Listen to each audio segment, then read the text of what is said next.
Diretso natin sa Shopee at mag-add to cart.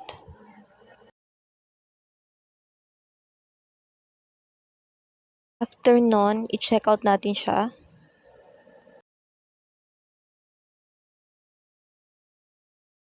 Pili tayo ng free shipping at kung may cashback ba.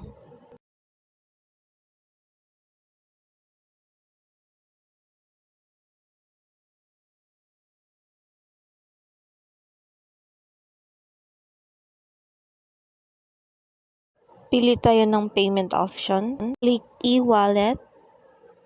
Tapos GCash. Place order na natin.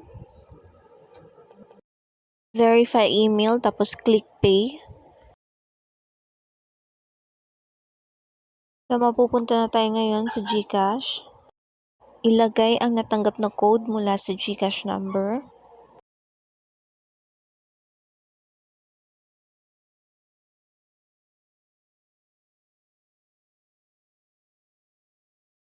Tapos i-enter ang PIN.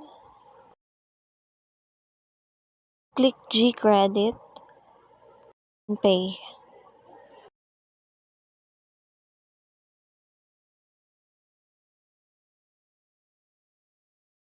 So, ganun lang po kadali ang paggamit sa GCredit in Shopee. Pwede nyo pong makita yung in-order nyo. Ayan, to ship na siya. So, ngayon, check naman natin si GCash.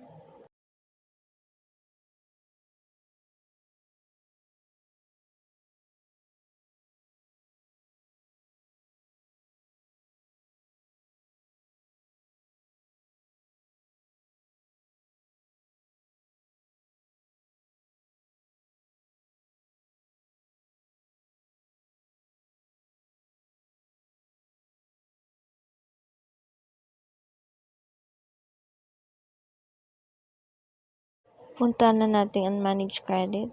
At ayan, nakita na nga na nabawasan na ng 500 ang 7,000 na GCredit limit ko.